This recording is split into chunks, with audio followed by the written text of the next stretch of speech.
Your yoga Bible is a great resource for the yamas and the niyamas. Your yoga Bible.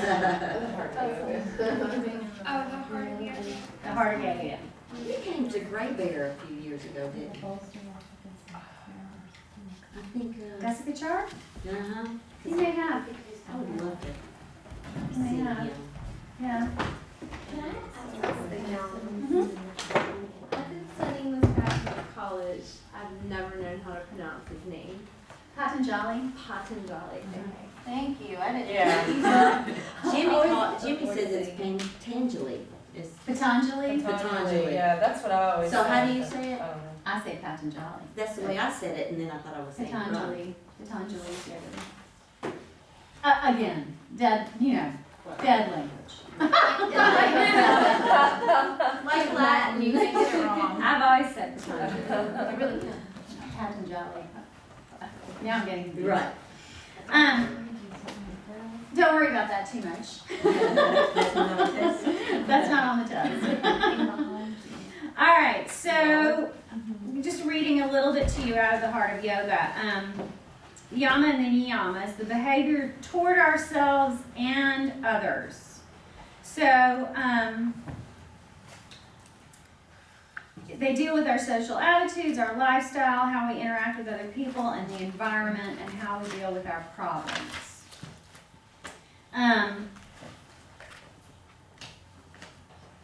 So the yamas are, I kind of think of the yamas as something that you work with yourself. Like it's something that is in and of yourself.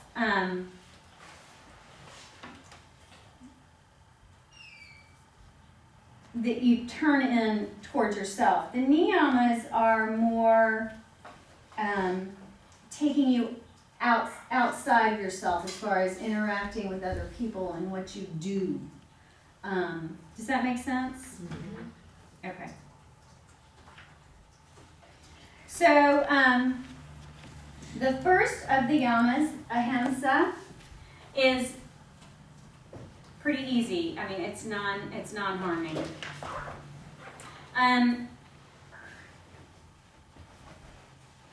But it also means kindness, friendliness, and thoughtful consideration.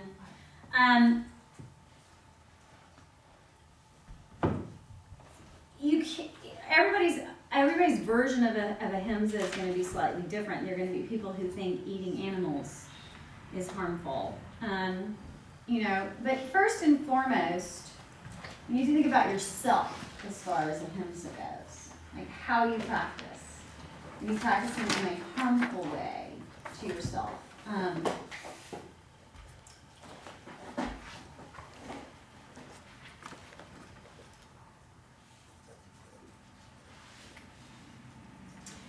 Like he says, in every situation we should adopt a considered attitude. Like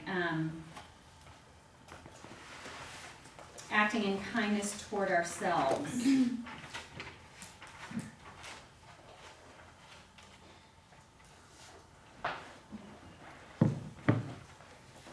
So it also has to do with our duties and responsibilities too.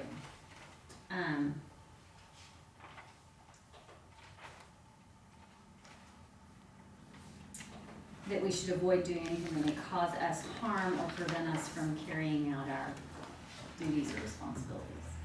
Does that make sense?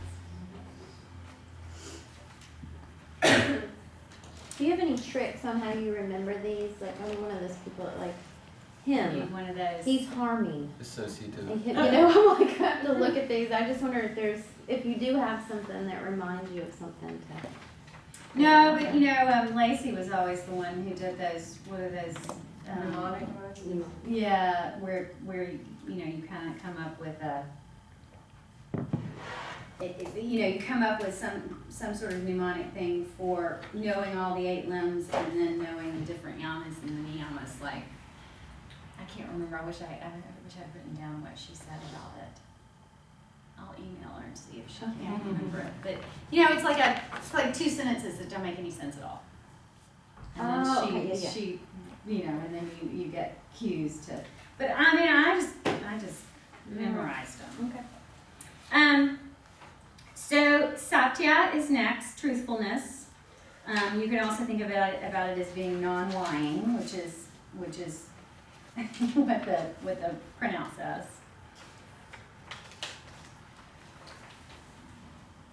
And it means to speak the truth, but not so much that you are going to harm someone unnecessarily. So, you know.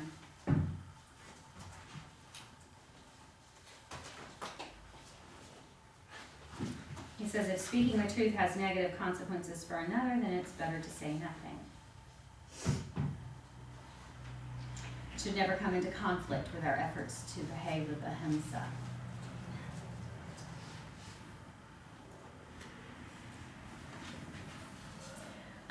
Asteya is the third yama. Essentially, it means non-stealing.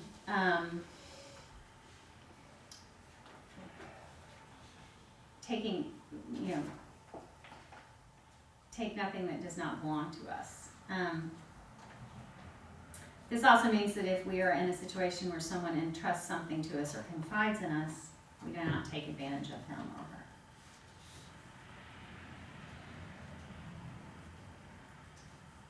So stealing could be an emotional thing as well. Mm-hmm, absolutely. Yeah, with Sarla, I like that, you know, we talked about passive aggression, manipulation, flattery, stealing energy or stealing attention. I like that. Mm-hmm. Brahmacharya. You know,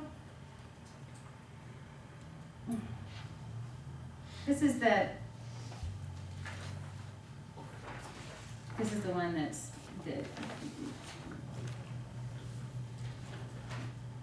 you're supposed to. I'm having a hard time with the word that I want to find.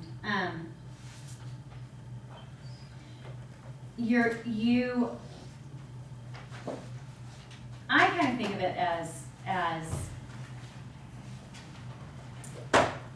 maybe restraint of some sort, or moderation is a better way to think of it.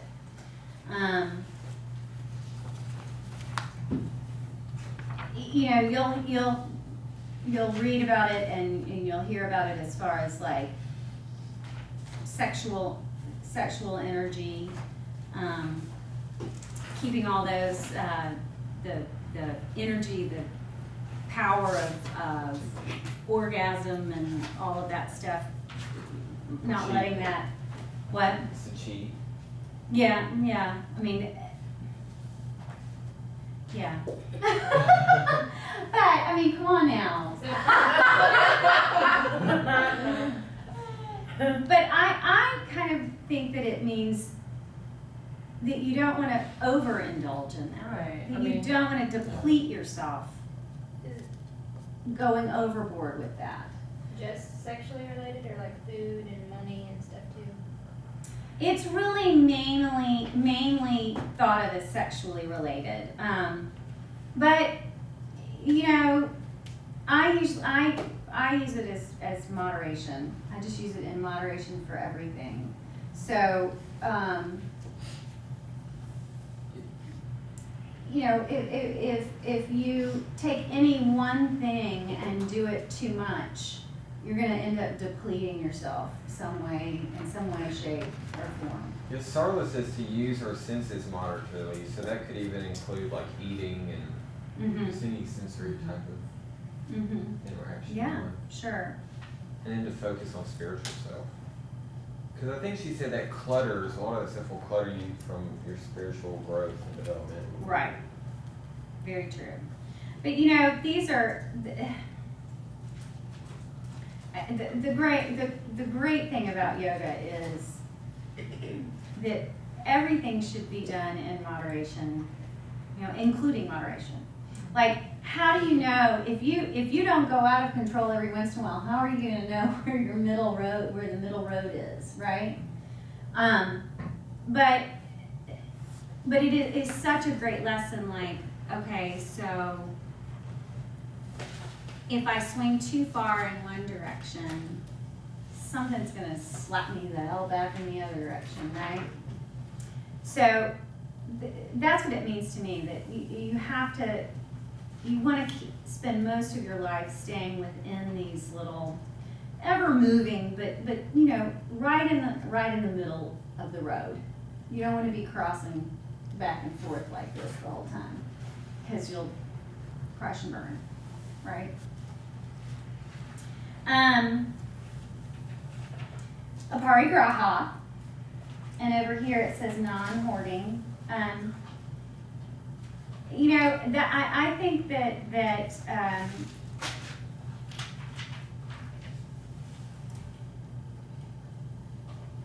you want to make sure that you're not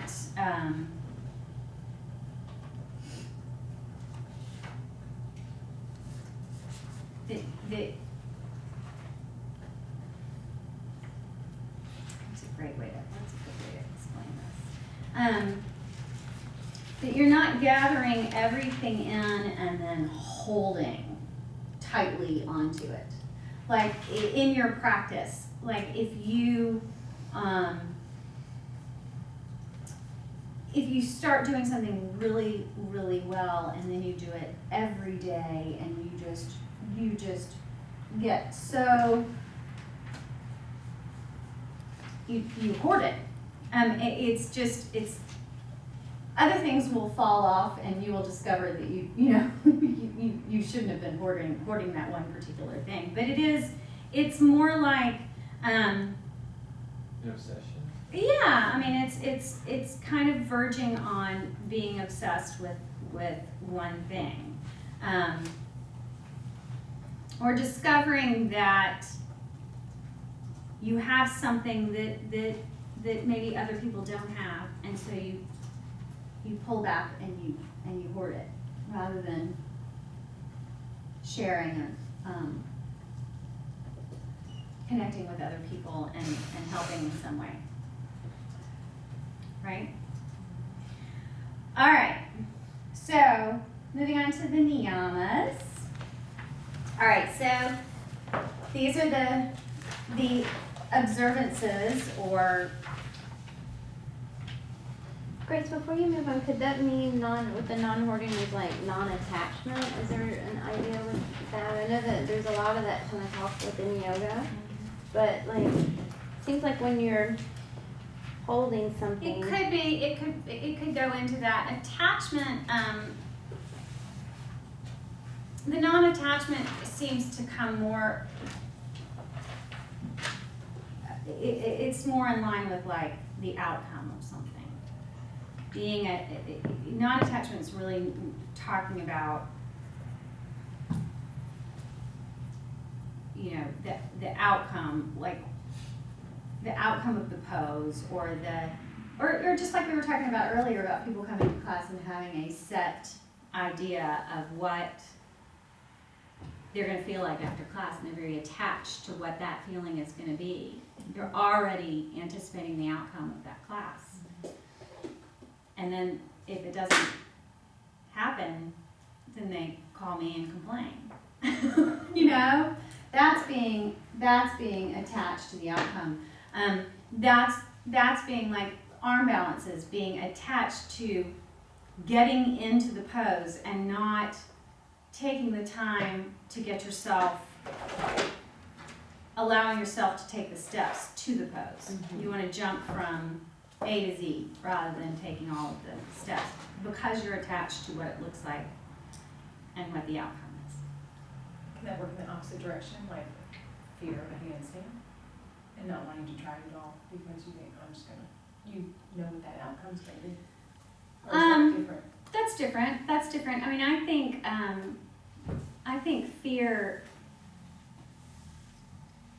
I think there's good fear and I think there's bad fear. Right. You know? Yeah. I think that if if you're in a situation that calls for a little fearfulness, you may become more alert and become more careful about how you're practicing and what you're doing, right? And then there's the bad kind of fear where it's just kind of a worried fear. Right. Like, Stagnant. yeah, I mean, it's like,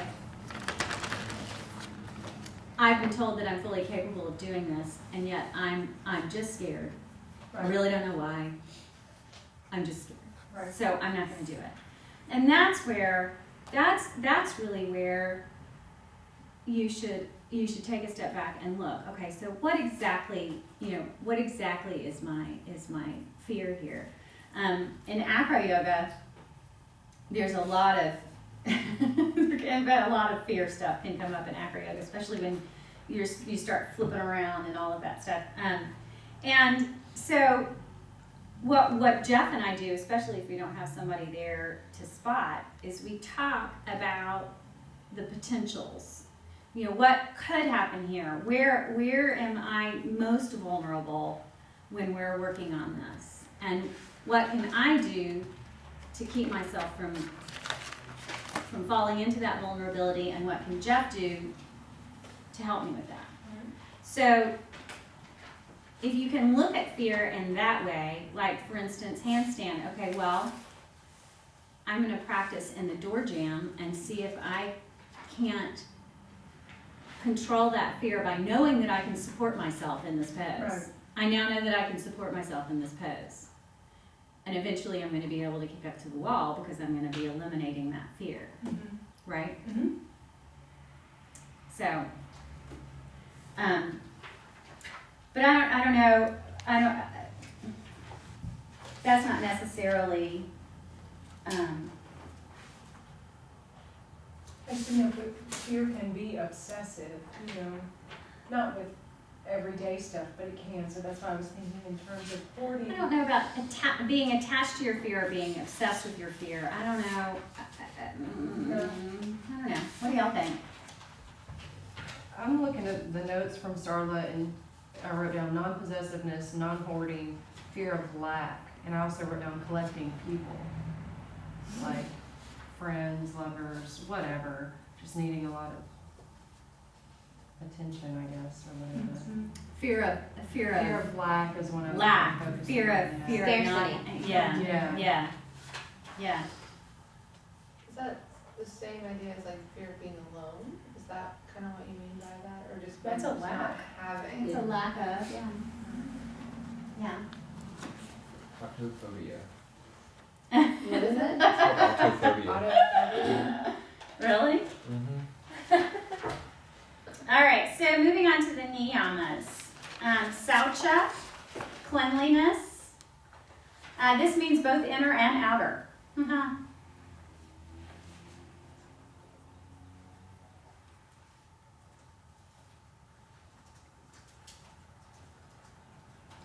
think it's What do you mean inner, like the what? yeah, what you put in what you put in your body, what you're choosing to allow to go in your body. You know, do you choose to eat pork rinds? So that would be like purity of mind too, right? Yes. So So not being subject to like trauma, like harsh people or really terribly bad movies or anything like that. Yeah. The Rob Zombie. you really like Tarantino. Yeah, you know, the Ayurvedics really do believe in that a lot. They really do believe that you ingest things through your eyes just as much as your mouth, and it can affect, you know. I don't know. I mean, this can definitely, for you, move in that direction. I think that in this particular arena, it's really talking about trying to eat healthy and keep your body healthy from the inside out so that you can practice asana well, and then you can sit and meditate because your mind is going to be clear. So if you put a bunch of junk down in your body, and you're not going to be able to move your body as well, it's going to clutter your mind. You're not going to be able to practice as well. Therefore, you're not going to be able to sit. You're not going to be able to meditate, and you're not going to be able to attain samadhi. That's the whole purpose of yoga, right? The spelling for Saucha is different in the book. It's Sauca. Yeah, you'll see that sometimes they'll go ahead and slide that H in there. That may be, the Americanized version, where they're trying to help us sad people learn how to pronounce all this stuff. And in the book, it's called, in the next one, Santosha. In the book, it's Samtosha. What did you say was it? One is Samtosa, and one is Santosha. So the test, any sort of variation of Yeah, these is yeah. fine. Okay.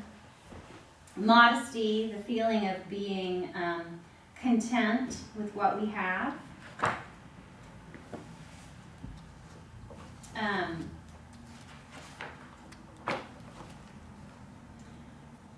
Acceptance of what happens.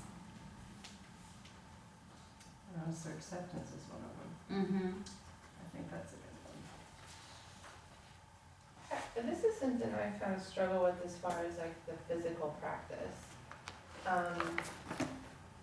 And is that applicable? Like, cause Accepting kind of where you are, and being Yeah, content where you like, I are feel right like it's now. more like complacency, and I feel like I should be better at something, and I don't wanna be hard on myself, but at the same time, I'm striving for improvements. Is that?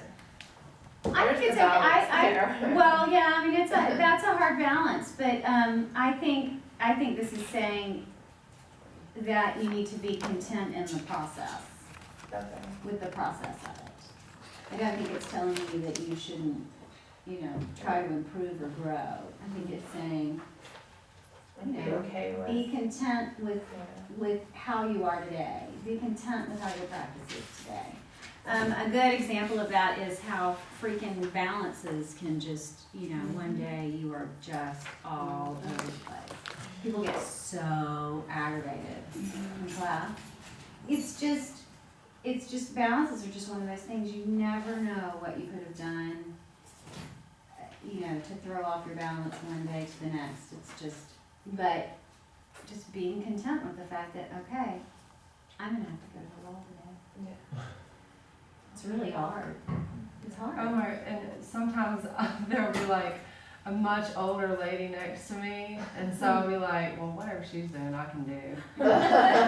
Seriously, and then turns out that older lady is extremely strong. Yeah. And awesome, and I have no business even attempting some of the Right. things some of these women are doing. I'm like, wow, it's been very humbling. Yeah, and being content to stay on your mat, being content to honor your process, instead of thinking, oh my God, I gotta get this. I did that with my the splits. I remember Hanumanasana. I was like, my God, I had the splits when I was younger. I can get it again. And I did for a little while, and then I was like,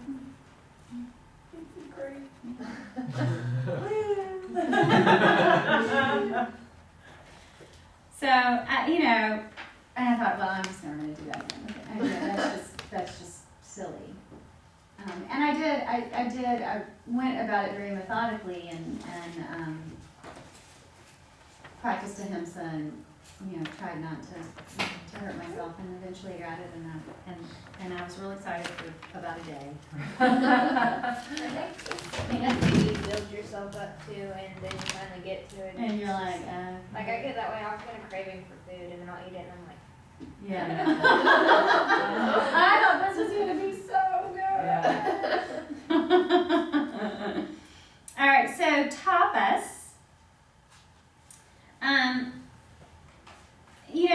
fire. Tapas is fire. It's that fire that gets you to your mat, that makes you practice. Zeal is another word you could use here. There's like initiative. Yeah, I mean it's the heat. It's the initiative. It's the heat Passion. that gets you going. Passion, yeah, would be good. I wrote spiritual austerities from Sarla. Yeah, I mean, you know, that's a little further out from the way I think. Really. Yeah. Yeah, I mean, put you know. self-discipline. Did you say that today? So I guess Sarla maybe took a more spiritual approach. Yeah, I'm sure. Yeah, and you know, Yeah. she's done a lot of work with these and her with her own person. So she's sharing with you how she relates to these herself, and that's fine. You know, but you may not relate to it the same way.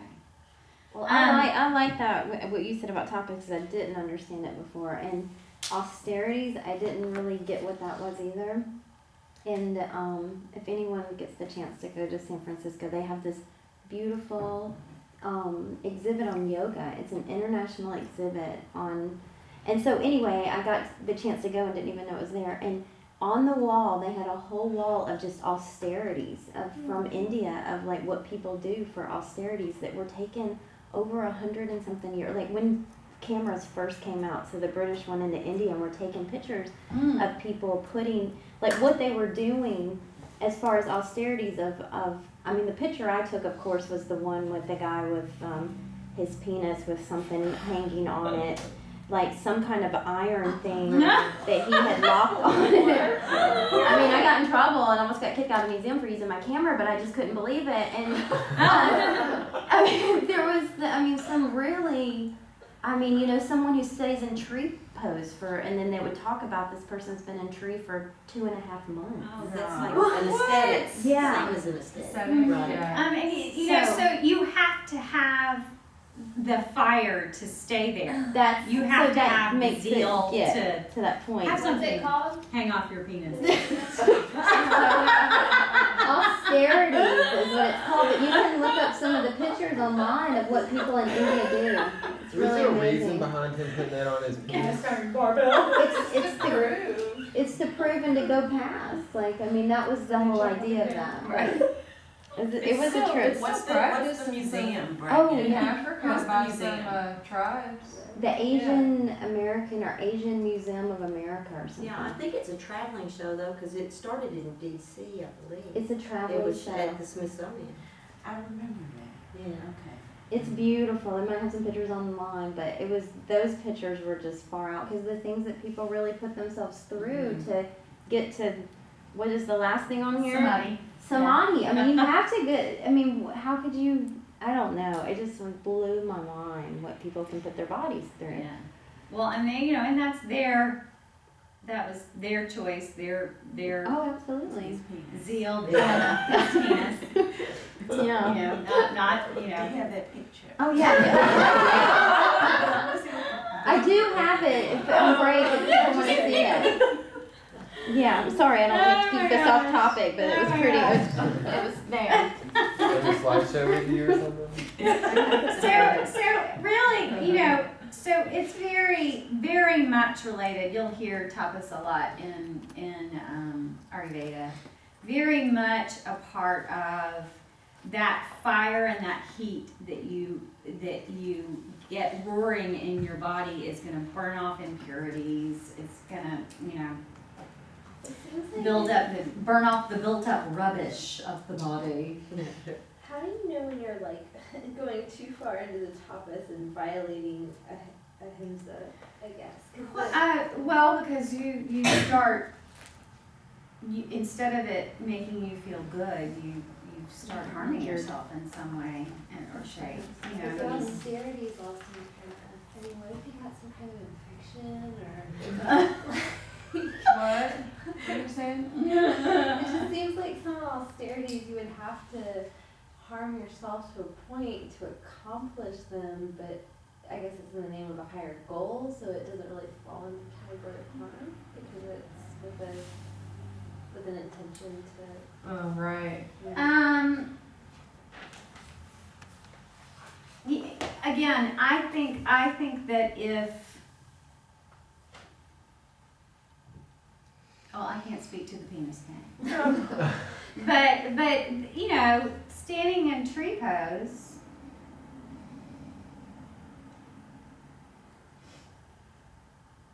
you know,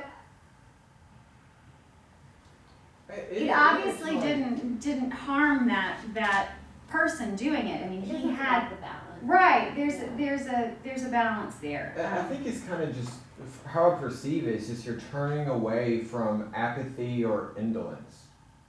Is that how you properly pronounce it? Just that lack of initiative or lack Yeah. of, you know what I'm saying? You're care. actually bringing Apathy, about yeah. good change within yourself, kind of thing.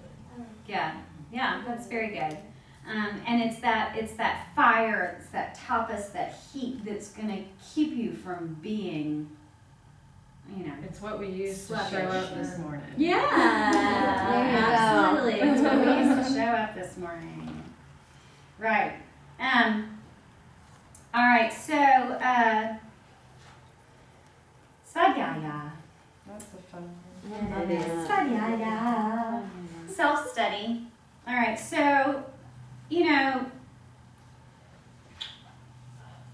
knowing yourself, learning about yourself, knowing what you're capable of, knowing what, you know, knowing your boundaries, knowing. Yeah, no, you're fine. Right. My butt's hurting. So, you can also, I mean, this goes into, you know, spiritual study, inquiry, you know. Hey, Kate, how are you? We're having some time to go over the 8 limbs really quick before you get them going. Before you get their tapas going and back bending. So it's contemplation. It's taking advantage of deepening your knowledge, you know, on a spiritual level or on a physical level of yoga, or you know. So he mentions here study of the ancient texts, learning and reflection. You know, coming in contact with things that help you learn more about yourself is a good way to describe it. So you can think of it as the, you know, like the self-help generation. Working on yourself. Working on yourself. Never ends.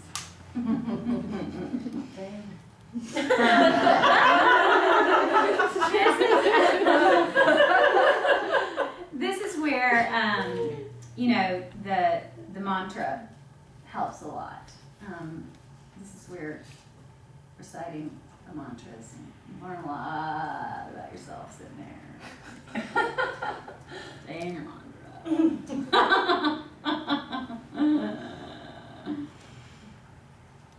All right. Now pronounce this next one. I can't wait. I'm gonna record it. Ishvara Wait. Let me. I gotta Ishvara Pranidhana. say it one more time. Ishvara Pranidhana. Thank you. Say that 5 times really fast. Ishvara Pranidhana? Yeah. Dana. Pranidhana. Surrender to a higher being.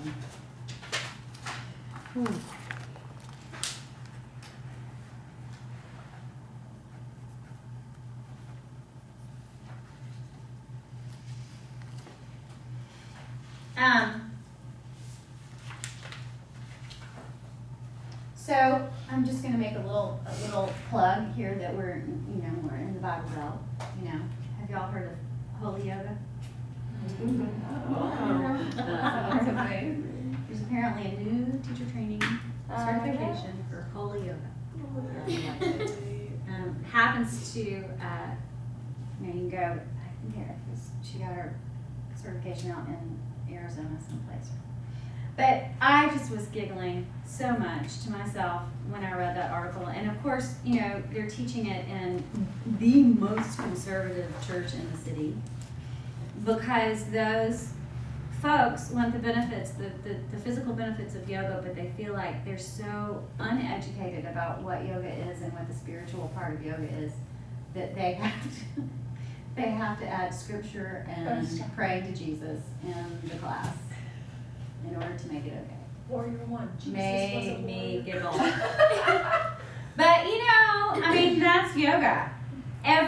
That's all yoga, you know, and eventually maybe those people will come around to understanding that they could go to a yoga class anywhere in the world and pray to any god they want to and be okay.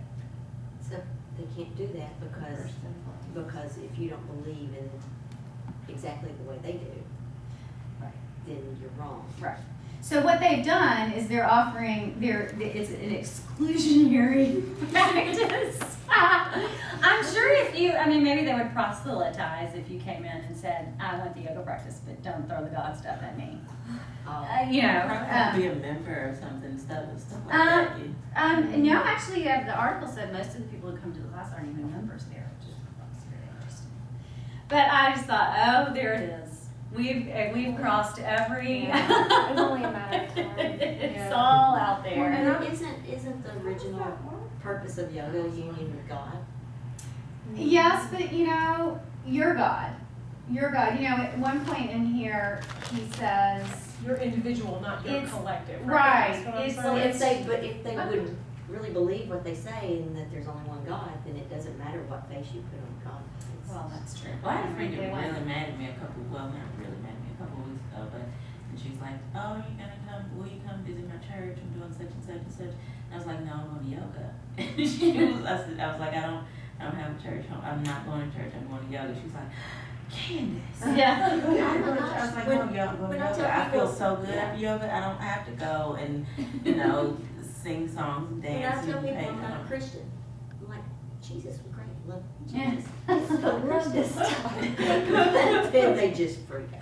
Yeah, I think she really wanted to like lay hands on me or something. Yeah. Deliver me. from Well, yoga. you know, I mean, it's an ongoing thing. You know, I started teaching at my church before I was certified, and they wanted me to teach yoga, but they didn't want to call it yoga because they were afraid of the reaction that it would have in the community of the Oh, church. rise and shine, I mean. Stretch your soul. A lot. Stretch your There are a lot of dominations and stuff that are just, again, you know, they don't even kind of validate yoga whatsoever. You know, they kind of turn away from it because it contradicts their, you know. Well, it's So it's It's kind of, I can understand why they so- made their own. it's such an uneducated, fear-based reaction to something that it just, and there isn't any way to argue No. with people who are having that reaction, that uneducated, fear-based reaction. There is no way to argue. Well, were you able to, in the church, at some point did they change the name? I kind of love Stretch Your Soul. I think it's a great name. But They did eventually change it. to Yeah. yoga and we're okay with it? Because I go to class in this little town in Mississippi where I grew up, and it's the only yoga class in town, and it's a Christian yoga class. And I think the woman's really brilliant. I think she's really sweet, and I'm not into the scripture part. And she uses it kind of like her Dharma talk. She like has a little moment where she says a scripture at the beginning and end, and it's always about love your neighbor or something Mhm. nice, and I'm fine with it. Yeah. Because I think that but it's just that's how she interprets that. But the interesting thing, I've never been to a yoga studio in my life that has the niyamas and yamas on the wall. Oh, yeah. And she has them all over the walls. Oh, So that's it's like she great. has like tried to make some kind of Uh-huh. with herself, because she's so Christian about everything, that she's trying to merge these two worlds, you know, and I think that And you can merge them. Yeah. There's no reason they It's can't. not. Yeah. Well, I've heard Different that name for stuff. there have been parents that have have gotten extremely upset about yoga being taught to their children in schools. Right. And so I think it's great that you're bringing it up because, you know, we need to be aware that it makes some people extremely uncomfortable. Yeah.